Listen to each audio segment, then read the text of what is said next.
Paula. Listen, all you Brazilians, whatever you people are, you guys need to get off my stuff. Go.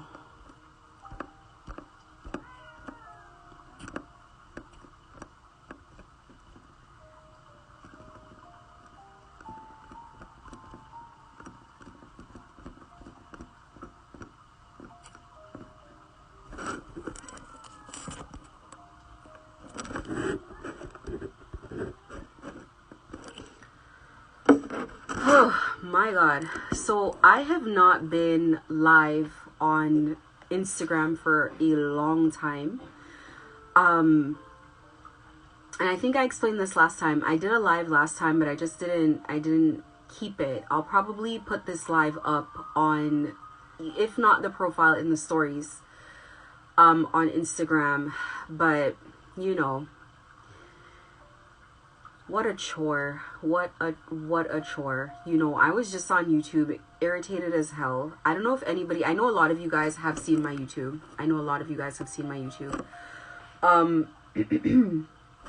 My YouTube is called God's Way 1019. And since November, I have been posting my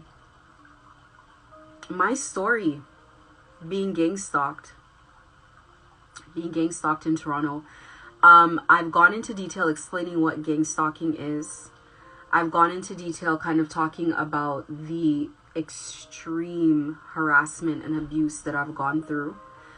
I have reported it to the police a number of times. In fact, I've given them reports that look like actual book reports, like 1945-page long reports of everything that I've been going through and everybody that I've been going through it with.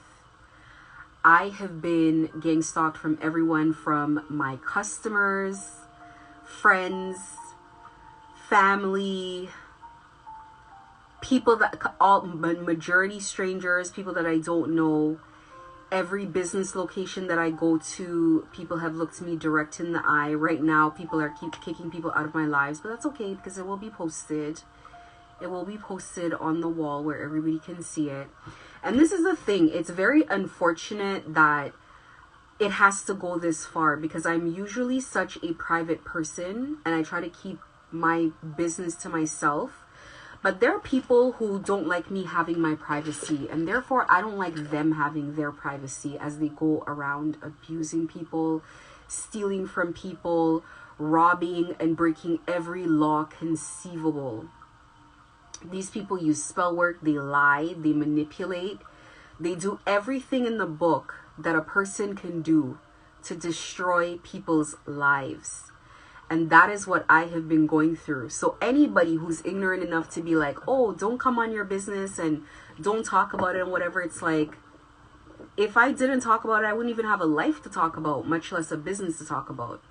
You know, and that's unfortunate because when I look at my Instagram in particular, which is why I don't really care for this platform at all, but when I look at my Instagram and I see the number of people who have been in this sort of lifestyle right under my nose, and it's because I didn't know the signs to look for as far as knowing when somebody is involved in this type of lifestyle.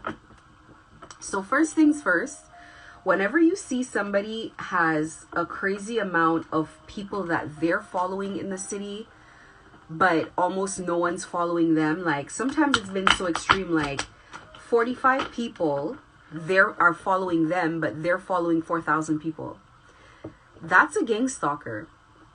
And, you know, I kind of experienced it or started seeing how that goes when there's a prostitute in the city named Daisy Porras. When Daisy, and a number of you guys will know who she is. I'm going to post her picture. When Daisy, or her old pictures, because she does not look like that anymore. When Daisy used to try to get me to always follow other people. Oh, go follow my friend. Oh, my friend does lashes. Oh, this person does this and this person does that.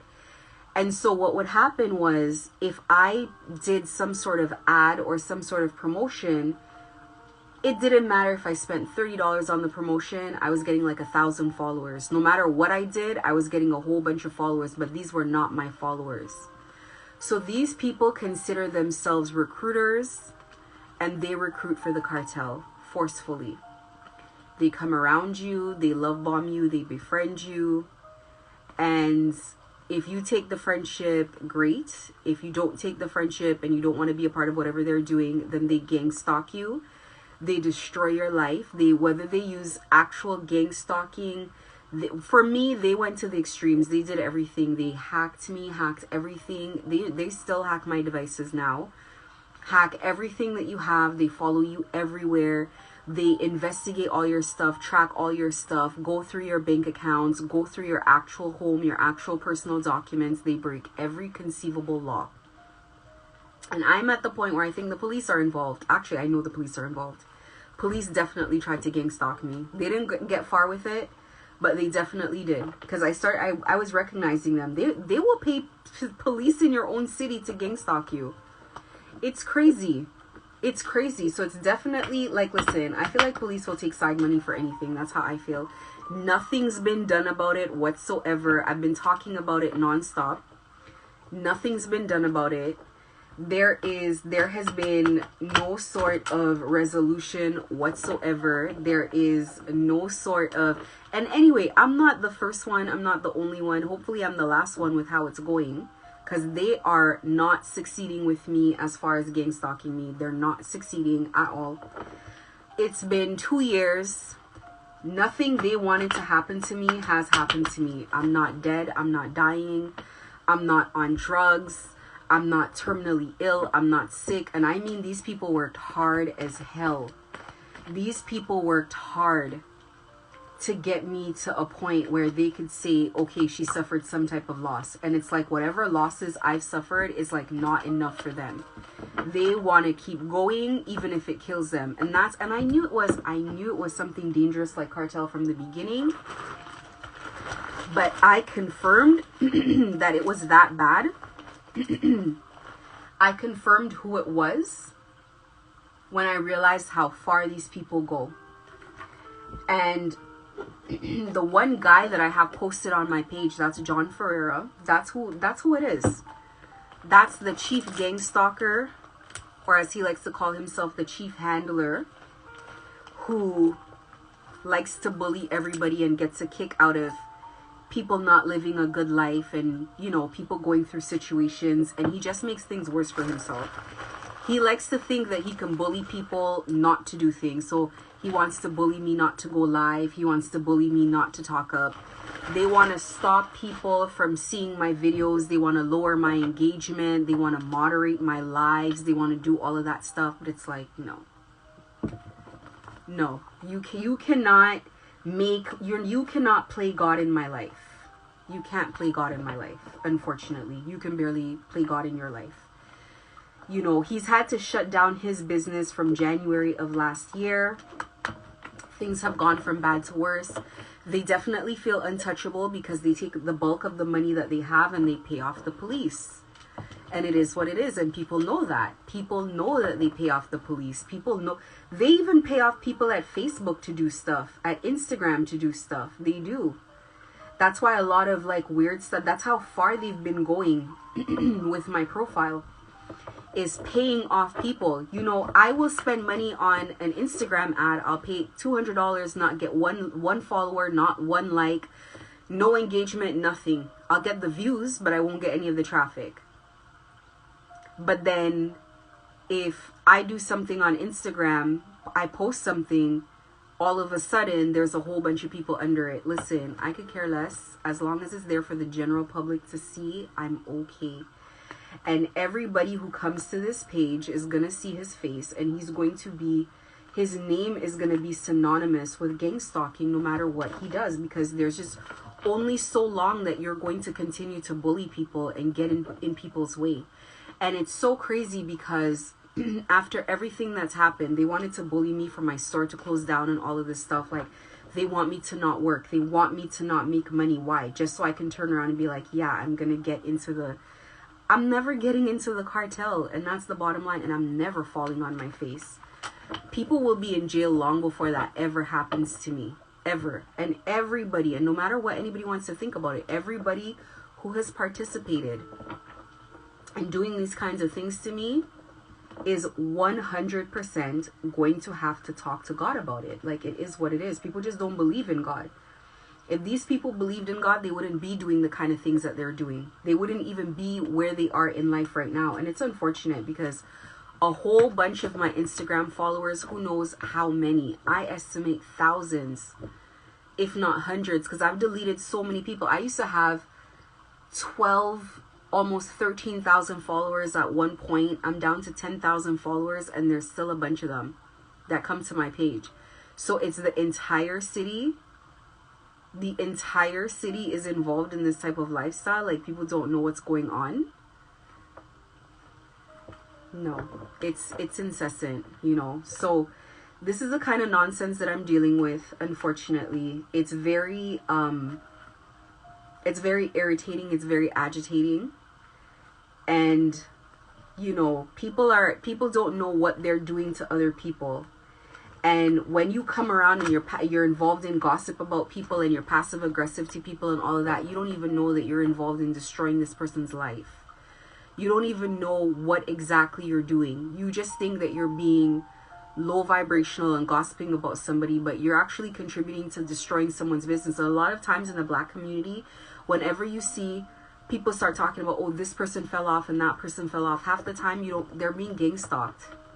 And people don't even know what gang stalking is. And you know what? I'm going to put something on my page that describes what gang stalking is, so people can understand exactly what they do. People don't just gang stalk you to harass you or to follow you all over. People gang stalk you so you can lose your life, so you can be suicidal, so you can be mentally unwell, and so you can lose everything that you have. That's what they gang stalk you for. And that's what I've been going through for 2 years. 2 years. And they've been doing it to me so that I can sell drugs, so that I can get on a plane and be a drug mule. And the police know that. They get drug mules all the time, and they admit that. They get drug mules, and what do they do about it? Who knows? Who knows? But it's like, if they're given information and they're given a name and they're still not doing anything about it, and now it's public and it's on my page and I'm making videos, and I literally talk about this every day. Every single day, this guy has been completely exposed. Completely exposed. So if you see John Ferrer coming, stay away from him. John Ferrer does not come around for anything good. John Ferrer comes around to destroy lives. Wherever he goes, lives get destroyed. He's a friend to no one. Daisy Porras is a friend to no one. These are people who would destroy anything and anyone in their path for a corn chip. For nothing. They are heartless. They have no empathy and no compassion whatsoever. And everybody that comes into my live and all this kind of stuff that he's doing, it doesn't stop it, because I'm still going to post it everywhere. I'm still going to put up the links, and people are going to know about it one way or the other. And that's unfortunately why I have to tell the public about what I'm going through in order for me to move on with my life. And had I been left alone for 2 years, I was very quiet about it, and I dealt with a lot of loss for 2 years. They lied about me to everybody possible for 2 years, and now they're upset because I'm mentioning their names, and I'm going to continue mentioning names. I'm going to post more pictures than just his, because it was more than just him. It was more than just him, and for the longest while I've had to post Daisy Porras' picture, and I will be doing so. I will be doing so, and there's nothing she can do about it. There's nothing any of them can do about it, because they're guilty as sin. So anyway, I'm going to keep this video short. I'm going to post this so that people can actually see on my wall and in my stories that this is what's going on in Toronto, and a bunch of people are a part of it, and whether or not they know they're a part of it or not is not something I truly care about. You know, it's to God to handle those situations, but this is what they do to people, and there's a ton of people that they've done it to. Like, I've met so many witnesses along the way, the amount of people that they've done this stuff to. So it is what it is.